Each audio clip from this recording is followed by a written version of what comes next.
Welcome to cutie Tamil channel. இன்றைக்கி சப்பாத்திக்கு மாவு எப்படி மிருதுவாக பிணையிறது அப்படிங்கிறத பார்க்க போகிறோம். ஃபஸ்ட்டு ஒரு கப்பு கோதுமை மாவு எடுத்துக்கணும். அரை கப்பு தயிர், தேவையான அளவு உப்பு, வெந்நீர் எடுத்து வச்சுக்கணும். இது எல்லாத்தையும் தயார் நிலையில் வச்சுக்கிட்டு தூய்மைப்படுத்தின ஒரு கிரைண்டர் எடுத்து வச்சுக்கணும். எல்லோரும் ரெடியாக இருக்குது. இப்போ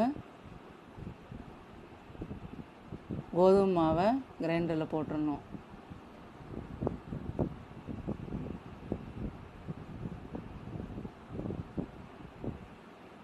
அடுத்தாப்புல அரை கப்பு தயிரை போட்டுடணும்.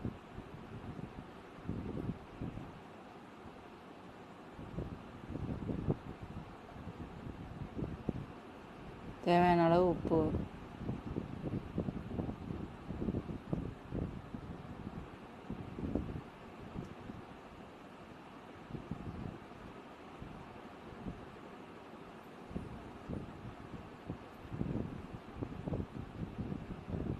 வெந்நீரை ஊற்றணும்.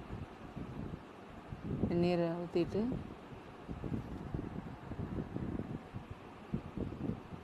இப்போ கிரைண்டரை ஆன் பண்ணி ஓடிக்கிட்டு இருக்கு சப்பாத்தி மாவு.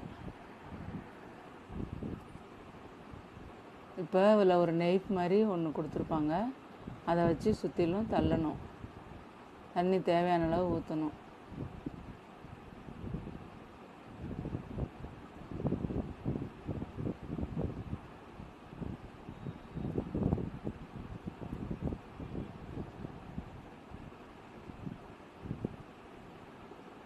தேவையான அளவு ஊற்றிட்டு நெய்ஃப் வச்சு சுற்றிலும் தள்ளி விட்டுக்கிட்டே இருக்கணும். ஓரத்துலலாம் பிடிக்காமல் மாவு அப்படியே நல்லா மெசிஞ்சு வர்ற அளவுக்கு அப்படியே தள்ளி விட்டுக்கிட்டே இருக்கணும். தள்ளி விட்டுட்டே இருக்கும்போது மாவு உங்களுக்கு நல்லா பிசைஞ்சு சாஃப்டாக வந்துடும். கையில் பிசைகிறது கூட நமக்கு இவ்வளோ சாஃப்டாக வராது.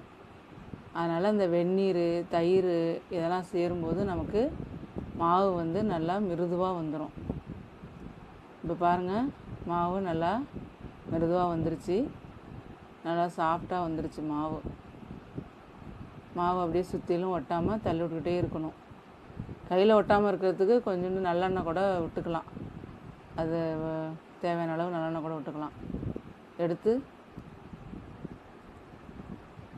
எல்லாம் மாவு எடுத்து உருண்டை பிடிச்சி கையில் வச்சுக்கணும். எடுத்து வச்சுக்கிட்டோம்.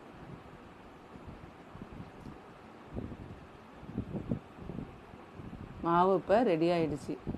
சப்பாத்திக்கு மாவு ரெடி ஆகிடுச்சிங்க. பாருங்கள்,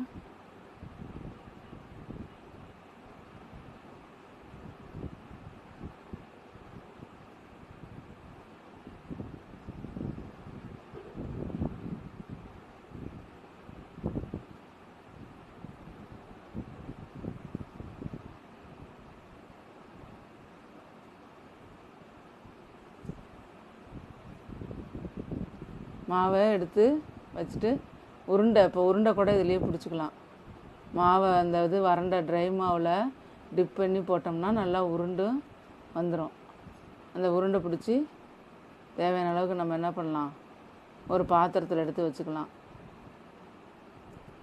எல்லாமே உருண்டை பிடிச்சி போட்டு வச்சுக்கலாம். ஏன்னா மறுபடியும் சப்பாத்தி தேய்க்கும் போது நமக்கு உருண்டை பிடிக்க தேவையில்லை. இப்போ பிணையும் போதே நம்ம உருண்டை பிடிச்சி வச்சுக்கிட்டோம்னா நமக்கு கொஞ்சம் வேலை ஈஸியாக இருக்கும். இது மாதிரி உருண்டை பிடிச்சி வச்சு உருண்டை பாருங்கள் தயாராகிடுச்சு. எல்லாம் சப்பாத்திக்கு உருண்டை ரெடி ஆகிடுச்சு. இப்போ வச்சு இதை அப்படியே எடுத்து மூடி வச்சிடணும். ஒரு அரை மணி நேரம் கழித்து இந்த மாவை எடுத்து தேய்ச்சி வச்சிட வேண்டியதான். தேய்ச்சி தோசைக்கல்லில் போட்டு எடுத்துடணும். அவ்வளோதான். சப்ஸ்கிரைப் பண்ணுங்கள்.